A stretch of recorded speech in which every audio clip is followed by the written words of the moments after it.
Hi everyone, this is Kelly Beard of KarmicTools.com, and this is your weekly forecast for April 14th through the 20th of 2019.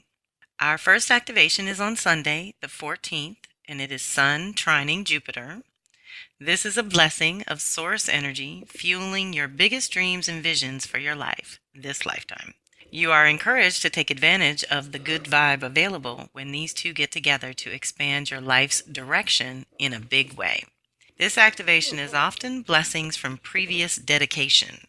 You've been moving in a certain direction and it's like the path is wider and deeper now, allowing you to connect some huge pieces of your personal story together in a new way. It's great for learning and exploring anything that will support your forward movement. Some may use the good vibe to veg out and relax, which for some may be best. However, if you are stepping up to new levels of your own consciousness, this energy totally supports you as you integrate it all. It is an enthusiastic, optimistic energy that can open doors for you, depending on your attitude. It will allow you to see the bigger picture and the next necessary step towards your goals at this time. So, deep breath. Also on Sunday, that's a trine, that's a blessing. Jupiter is a benefactor. I hope that the post-Mercury retrograde processing is wrapping up for you, and you have some aha moments to feed into this new vision, to the deeper meaning of that personal story being put together in a new way. Remember, I think we've talked about this in the last week or two, about how some of us have found out stories and truths about our family lines and lineages that we had the story all wrong or not at all. So just checking in with how it feels to you and where it's showing up for you. We're in the Aries zone in the sky. Still have some Pisces planets, still have some Taurus planets. So it's all up for spring. This is the energy of spring. So like I said, also on the 14th, Venus is going to sextile Pluto. So this is the transformation planet and the relationships finances planet in a good positive opportunity angle. This energy deepens all emotions and strengthens bonds and attachments. Friendships and love relationships become much deeper and sometimes more intense, not to mention any physical sexual experiences. Being fake or superficial is never possible when Pluto is involved. And because Venus is involved, we're talking relationships or how you relate in general. So if you are needing to dig a little deeper with someone, you are supported. This energy can facilitate positive transformation in your relationships, partnerships, or collaborations. It will give you added power to help you change what needs changing, or at least get it on the table for a deeper discussion or a clearing conversation. Your emotional intensity may be at an unusually high level, so be sure to surround yourself with people who love you unconditionally or try to be alone and just reflect on what you're feeling. Then on Monday the 15th, Venus is going to square off with Jupiter. So we have an opportunity to transform, but we're being challenged in the excesses department. Jupiter makes everything bigger. So what is kind of out of control and not really part of your values and priorities going forward right now? Because this is the push to grow. This week is one of those activations you can work with. And I've always told you that Venus and Jupiter are both considered benefactors who often bring blessings even when they're in a challenging position. It still gets you out of your comfort zone into new territory. So because it's the two happy ones, though, it can often manifest as a happy-go-lucky kind of energy that doesn't really want to work or be bothered with the mundane. However, you must not allow that passing energy, because it does move pretty quickly, to get you so off track that it costs you more than it is worth. If you don't have any pressing obligations, then this can be a fun, relaxing time, possibly with friends. However, if you have work to do, make sure it gets done first so you can truly enjoy yourself without the worry of the pile being bigger when you return.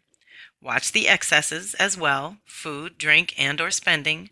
And on a deeper level, you may have to make some adjustments in your relationships or finances. Jupiter always reveals how we make things bigger, consciously or not. And this activation usually helps us be more realistic so we can align our true priorities with our grand vision of the future. See how that works? The alignment, Venus is the one touching Jupiter. So our values and priorities are being stimulated to grow in this way. And then on Friday, we have our second Libra full moon. And if you missed that memo, you might want to go back a few forecasts, but this is what I call the lunar flip. And this is when we have 2 full moons, or sometimes it's 2 new moons that triggers the order of whether we have what's going to happen now going forward is the new moon is going to precede the full moon. So now that we've reset at the Aries Libra lunation, when we get to Taurus, we're going to plant Taurus seeds, the seeds of the garden of our souls, the garden of our lives, all the things we want to grow in our lives together in one space. Then we have to walk by faith. It's planting seeds, seeing which ones take, which ones don't, paying attention to which parts of our gardens need some attention at this time to blossom a little bit more fully, and getting to the full moon in Scorpio, where it shines a light in your Scorpio department and reminds you of things you may not be thinking of right now. So that's what I mean when I say new moon precedes the full moon. So we're going to plant seeds and then we're going to learn something. And the last 18 months has been the other way around. We had the Libra full moon helping us release imbalances so that we could go 2 weeks forward to the Aries new moon and plant seeds for our independence and our own identities and passions and purposes and the things we want to do right now in spring. But now that we have this second one, I'm just letting you know you have a second chance within 1 month to release imbalances within and around us as individuals. We also happen to be right between Jupiter retrograde on April 10th, last week, and Pluto retrograde April 24th, next week. Those two indicate it is time to review and edit the story you're telling with the choices and decisions you are making, and it's also time to throw out old structures and fundamental ways of living that no longer work in the new paradigm. It's important for you to assume the authority in your life.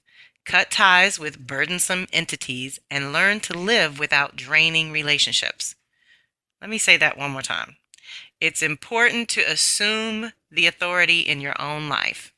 You are the inner authority in your life, or you have access to that inner authority. Cut ties with burdensome entities, anything weighing you down. Facebook's the first thing that jumps to mind, but you all make your own choices, no judgment. And learn to live without draining relationships. Okay, they're so often in our family and friends and people we love dearly, and we see their potential and we wish them well and we want them to be fully integrated human beings, balanced and happy in their world, but we know that's not always the case. So if they're draining your life force, you have to pull back at least to reestablish your own balance. Then if you still have some energy to spare, or you figured out a way to do it where it can't drain you, then maybe you can allow that person back in your life. But this second Libra full moon is giving us a second chance to let go of imbalances, and we're right in between that edit of the story and the time of transformation that we get every year. We get a chance to transform ourselves every year. We get a chance to edit our story every year. But we have been working on these fundamental ways of living that we know no longer work, and changing them and doing the upgrades is little by little. And we know that it comes in waves where then we have to do a lot more than usual. And we usually have to do it not in our own schedule or by choice. Let's say it just feels imposed upon by the outside, but that's not true. It's just the energy has reached that critical mass and it's time to change. And when it's really time to change, you'll notice that your routine no longer works. Whatever it is that used to work doesn't work anymore. It doesn't make it good, bad, right, or wrong. It just doesn't work in this energy field. And it's better to neutralize it that way so that you can address whatever the energy is that you may be dealing with. And certainly with Aries Libra lunation, life is too short, and our individual energy is a precious resource that we cannot afford to squander and leak all over the place. So we are 6 months out from relationships, collaborations, and partnerships that you seeded with the Libra new moon, October 8th, 2018. So that was 6 months ago. In October, coming off the other side of fall equinox, here we are on the other side of spring equinox 6 months later. If you have journals you can check, do it, and see how far you've come in a very short time.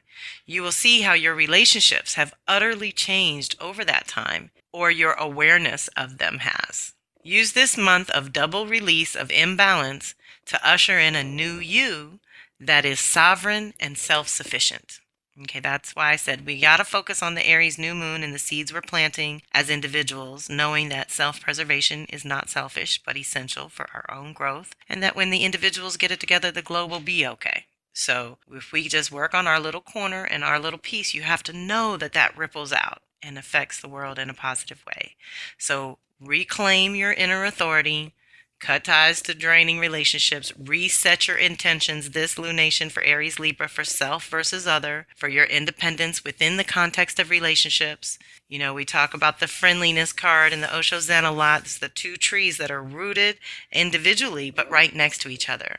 So when they blossom, their leaves overlap. That's how we want to roll. We want to be very independent and self-sufficient. So doing the best you can there. A lot has come up lately. This is part of the planetary, let's say, push, energetic shift to change. And so we are deeply supported to honor the traditions that work and serve us. And we are also completely supported to create completely new covenants and agreements and contracts to steward the earth, to honor humanity and all life in a better way, and to just, again, do our piece. That's what it's all about. So this is full moon week, so the intensity's building. Remember, we're moving through the Virgo, Libra, and then Scorpio moons throughout this week. So wherever that falls for you, we'll be stimulated and awakened, and praise God, Mercury's moving into Aries on the 17th, which is Wednesday. That's really good. And I guess I should say here that also that Wednesday, if you are not a member of Shanta Gabriel's Compassionate Wisdom Circle, that is where I offer a full moon overview to her circle. You can find out more at shantagabriel.com to join her circle, but that's what we're doing Wednesday. And then my Venus circle has throat chakra release work in the Aries department on Thursday. So like I've said before, I welcome drop-ins. You can just drop in if you're needing a little tune-up on your values and priorities. Or if you have some Aries, Libra, Cancer, Capricorn activated in your chart, that's part of the reason this week is so intense. And some of these tools might help and support you.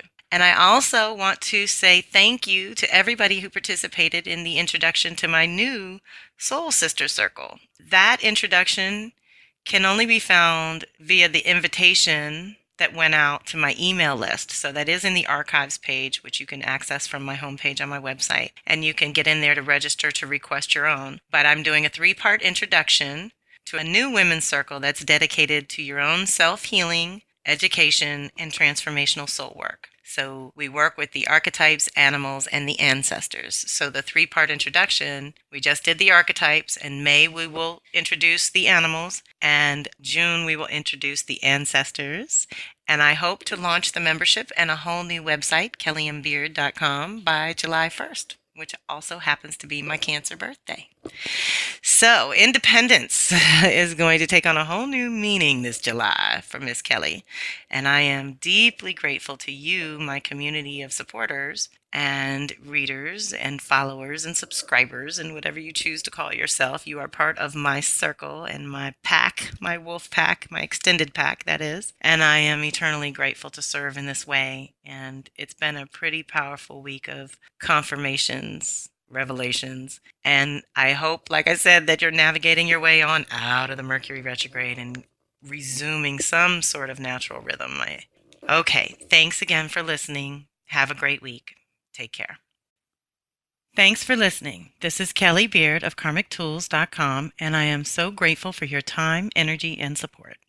Please share this with those you think would resonate and reach out if and when you need to. Kelly at KarmicTools.com. The goal of my weekly forecast is to alert you to the energies and activations that we're all experiencing and the possibilities for conscious co-creation as an individual. Awareness of the energies is the first key, but I invite you to take it to the next level by checking out my readings, telecircles, and subscriptions, which are all geared toward individual support that helps you understand your own unique blueprint. My specialty is cycles and patterns, and I love helping people figure out their own within the context of the social and collective rhythm. To some, working with their own cycles and patterns is a completely new and foreign concept, but there are many planetary cycles that coincide with natural life cycles that allow us to co-create in mystical as well as practical ways. I create custom tools that I have tried and tested myself for over 30 years, and I do the work alongside my circle every time. So I hope you will reach out if you feel called to dive deeper into your own soul's natural rhythm. Talk to you soon. One love.